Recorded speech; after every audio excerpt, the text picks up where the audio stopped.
आज हम एक बहुत ही दिलचस्प टेक्निक डायनामिक मैकेनिकल एनालिसिस के बारे में बात करने जा रहे हैं जो पॉलीमर्स की विस्कोइलास्टिक प्रॉपर्टीज को समझने में मदद करती है। हाँ बिल्कुल, ये टेक्निक मटेरियल के स्टिफनेस और डैम्पिंग बिहेवियर को टेम्परेचर, टाइम या डिफॉर्मेशन फ्रीक्वेंसी के हिसाब से मेजर करती है, राइट? बिल्कुल बिल्कुल। इस प्रोसेस में हम एक छोटा ऑसिलेटिंग फोर्स लगाकर मटेरियल के रिस्पॉन्स को देखते हैं, जिससे हम storage modulus, loss modulus, tan delta जैसे पैरामीटर्स निकाल सकते हैं। सही। ये स्टोरेज मॉड्यूलस, लॉस मॉड्यूलस और टन डेल्टा, ये सब हमारे मटेरियल की इलास्टिक और विस्कस प्रॉपर्टीज को डिस्क्राइब करते हैं, है ना? हाँ एग्जैक्टली। स्टोरेज मॉड्यूलस जो कि एनर्जी को स्टोर करता है वो मटेरियल की स्टिफनेस को दर्शाता है, और लॉस मॉड्यूलस जो एनर्जी को डिसिपेट करता है ये बताता है कि कितनी वाइब्रेशनल एनर्जी हीट में कन्वर्ट हो गई।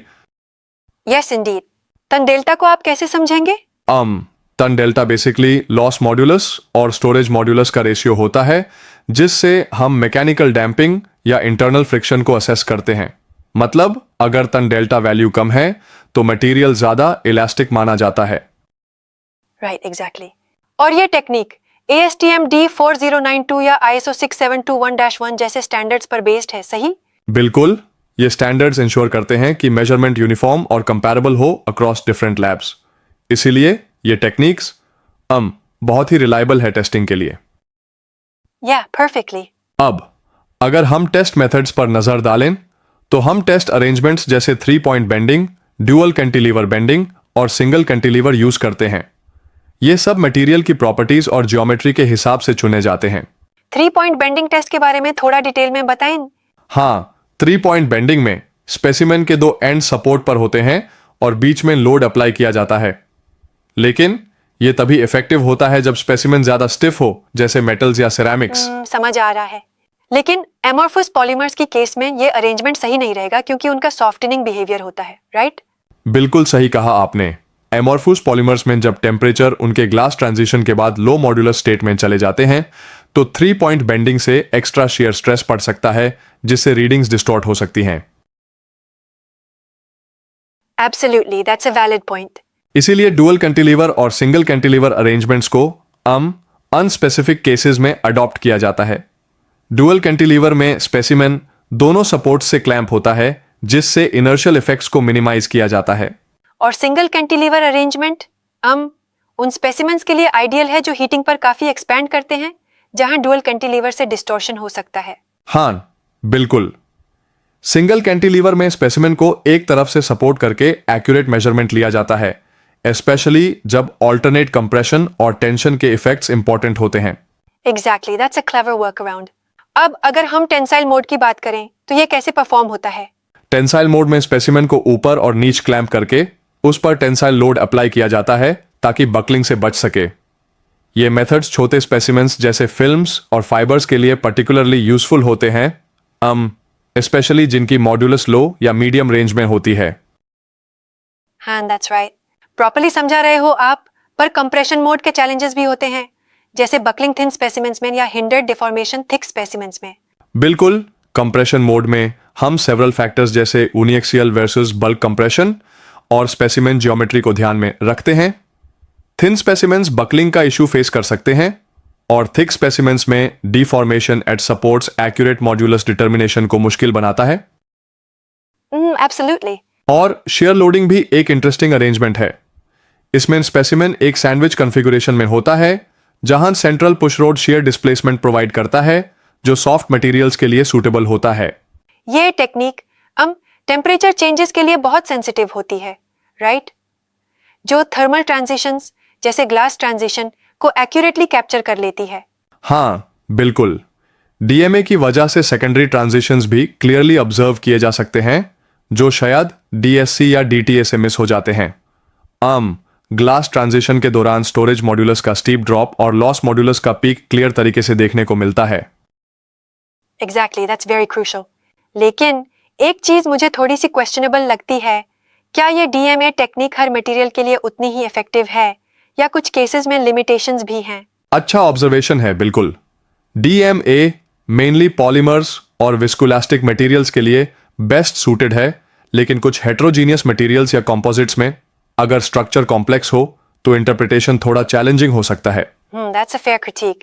अब एप्लीकेशंस की बात करें तो डीएमए का use resin cure analysis, adhesive cure, plastic के क्रॉस लिंकिंग डिग्री डिटरमिन करने और इवन बायोमेडिकल सिस्टम्स में भी होता है। कितना वर्सेटाइल टूल है ये technique. Definitely, it's impressive how widely it's applied. और एक और इंटरेस्टिंग बात, ग्लास ट्रांजिशन टेम्परेचर डीएमए से ज्यादा सेंसिटिव तरीके से मेजर किया जा सकता है इन कंपैरिजन टू डीएससी, है ना? हाँ, एग्जैक्टली। ग्लास ट्रांजिशन के पीक पोजीशंस लॉस मॉड्यूलस या तन डेल्टा के प्रोफाइल से मिलते हैं, जो बहुत ही क्रिस्प होते हैं। मतलब जब मॉलिक्यूलर मोशन मैकेनिकली डिफॉर्म्ड होता है तो इंटरनल फ्रिक्शन के हिसाब से मैक्सिमम एनर्जी डिसिपेशन होती है, जिससे क्लियरली पता चल जाता है कि मटेरियल किस स्टेट में है। Very insightful. ये सोचो, एक पॉलीमर जब ग्लासी स्टेट से रबरी स्टेट में ट्रांजिशन होता है तो स्टोरेज मॉड्यूलस एक तो 1000 विन या 10,000 विन तक गिर सकता है।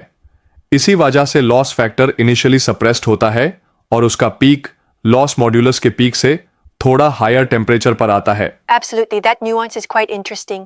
ये डिटेल्ड बिहेवियर देखकर लगता है कितना डेलिकेटली ट्यून्ड होती है पॉलीमर स्ट्रक्चर्स के इंटरनल डायनामिक्स। बिल्कुल, ये एक डांस जैसा ही है मॉलिक्यूल्स के बीच स्टिफनेस और एनर्जी डिसिपेशन का इंटरप्ले, जो हर ऑसिलेशन पर क्लियरली दिखाई देता है।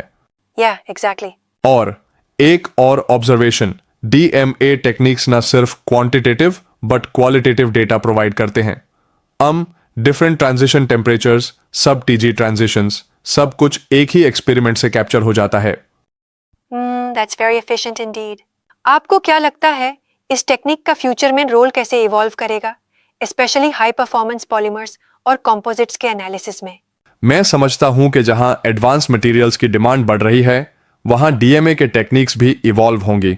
मे be higher frequency testing, precision control और even in situ environmental simulations के लिए। Sounds promising, absolutely. एक और बात, टेक्निकल चैलेंजेस लाइक कैलिब्रेशन और स्पेसिमेन प्रिपरेशन भी क्रिटिकल होते हैं, करेक्ट? यस, कैलिब्रेशन और रिप्रोड्यूसिबिलिटी बहुत इंपॉर्टेंट है। अगर सैंपल प्रिपरेशन इम्प्रॉपर हुई तो रीडिंग्स इनएक्यूरेट हो सकती हैं। ये प्रोसेस मेटिकुलस केयर डिमांड करता है, specially in research and quality control के सिनेरियोज में। Right, attention to detail is key. समझ सकते हैं कि ये टेक्निक जो सीमिंगली सिंपल ऑसिलेशन से शुरू होती है, एक्चुअली एक complex interplay of mechanical properties, temperature driven behaviours और डायनामिक रिस्पॉन्स का कॉम्बिनेशन है। Absolutely, it's a multifaceted approach. Overall, ये डिस्कशन क्लियरली हाईलाइट करता है कि डीएमए पॉलीमर टेस्टिंग में कितना क्रूशियल रोल प्ले करता है, from helping us understand glass transitions to ensuring product quality in various industries. बिल्कुल, और हम देख सकते हैं कि इस टेक्निक ने रिसर्च और इंडस्ट्रियल एप्लीकेशंस दोनों ही एरियाज में अपना फुटप्रिंट छोड़ा है। ये real time response measurement, temperature sensitivity और एनर्जी डिसिपेशन डायनामिक्स को कैप्चर करने में ये बात पैरेलल है। इनोवेटिव। मुझे लगता है ये टेक्निक आगे चलकर मटेरियल साइंस में और अधिक प्रोमिनेंस गेन करेगी, स्पेशली विद एडवांस पॉलीमर्स और कंपोजिट्स के लिए। हाँ, फ्यूचर इनोवेशंस और इम्प्रूव्ड कैलिब्रेशन टेक्निक्स के साथ डीएमए और भी ज्यादा एफिशिएंट और ब्रॉडली एप्लीकेबल हो सकता है। मुझे लगता है ये एक एक्साइटिंग फील्ड है जहां रिसर्च और प्रैक्टिकल एप्लीकेशंस दोनों ही कंटिन्यूअसली इवॉल्व कर रहे हैं। Definitely, it's an evolving and dynamic field. इस डिस्कशन से हमें यह समझ आता है कि डायनामिक मैकेनिकल एनालिसिस के थ्रू हम मटेरियल के इंटरनल स्ट्रक्चर को कितना डिटेल में स्टडी कर सकते हैं। ये एक परफेक्ट ब्लेंड है फिजिक्स और इंजीनियरिंग का। एग्जैक्टली, ये एक इलस्ट्रेटिव एग्जाम्पल है कि कैसे फंडामेंटल साइंस से लेकर इंडस्ट्रियल क्वालिटी कंट्रोल तक हर डोमेन में इनोवेशन पॉसिबल है। और ये बात आज की हमारी कॉन्वर्सेशन का कोर हाईलाइट है। Right, absolutely enlightening. मुझे बहुत मजा आया आज इस टेक्निक के न्यूएंसेस को एक्सप्लोर करते हुए। ये क्लियरली डेमोन्स्ट्रेट करता है कि साइंस एंड इंजीनियरिंग कितना इंटरलिंक्ड है। बिल्कुल, ये डिस्कशन हम सबको इंस्पायर करता है कि हम मटेरियल बिहेवियर के डीपर लेवल्स को एक्सप्लोर करें और उनके डायनामिक्स को समझें। Thank you for this engaging conversation and I hope सबको ये इनसाइट्स यूजफुल लगे। डेफिनेटली।